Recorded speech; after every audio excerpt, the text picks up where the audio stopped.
দীর্ঘ প্রতীক্ষার অবসান হতে চলেছে আগামী ২৯ তারিখ। পশ্চিম বর্ধমান এবং বীরভূমের মধ্যে সড়কপথে আরও একটি স্থায়ী যোগাযোগ ব্যবস্থার সূচনা হতে চলেছে আগামী ২৯ তারিখে। কাঁকসার শিবপুর থেকে বীরভূমের জয়দেব কেন্দুলি পর্যন্ত যে স্থায়ী ব্রিজ নির্মাণ করা হয়েছিল তার শুভ সূচনা করবেন রাজ্যের মুখ্যমন্ত্রী মমতা বন্দ্যোপাধ্যায়। আগামী ২৯ তারিখ বীরভূমের সভা থেকে রাজ্যের মুখ্যমন্ত্রী মমতা বন্দ্যোপাধ্যায় ব্রিজের ভার্চুয়াল উদ্বোধন করবেন বলে জানা গিয়েছে।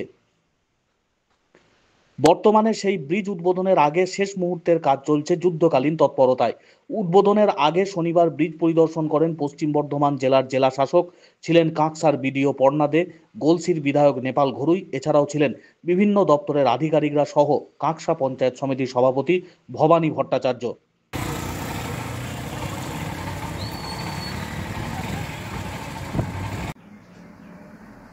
রাজ্যের মানবিক মুখ্যমন্ত্রী মমতা বন্দ্যোপাধ্যায় শুধু স্বপ্ন দেখেন না, স্বপ্নকে বাস্তবে রূপ দেন।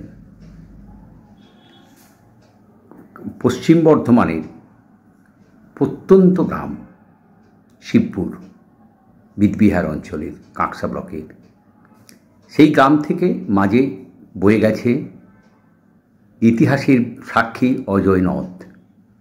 ঠিক নদীর ওপারে কবি জয়দেবের জন্মস্থান কেন্দুবিল্ল গ্রাম। বহু মানুষ প্রতিদিন যাতায়াত করতেন এবং এখনও করেন। সেই যাতায়াতের একমাত্র রাস্তা ছিল বর্ষাকালে নৌকা, আর অন্য সময়টাতে যাতায়াত করতে হতো অস্থায়ী সেতুর ওপর দিয়ে।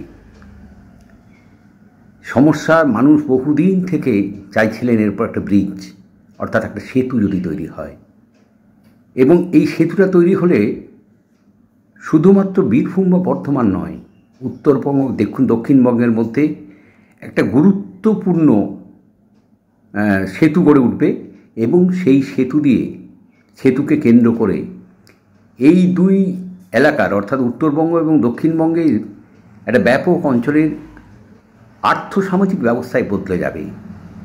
মমতা বন্দ্যোপাধ্যায় উপলব্ধি করেছিলেন রাজ্যের মানবিক মুখ্যমন্ত্রী। তিনি 2019 সালে কাঁকসা রঘুনাথপুর মাঠ থেকে ঘোষণা করেছিলেন অজয় নদের ওপর সেতু তৈরি হবে শিবপুর এবং জয়দেবের মধ্যে। যেমন বলা তেমনি কাজ শুরু হয় 6 বছর আগে। কাজ চলতে থাকে। প্রথমে যা ব্যয় ধরা হয়েছিল, বর্তমানে সেটির ব্যয় হয়েছে 138.22 কোটি টাকা। ইতিমধ্যেই সেতু সম্পূর্ণ হয়েছে।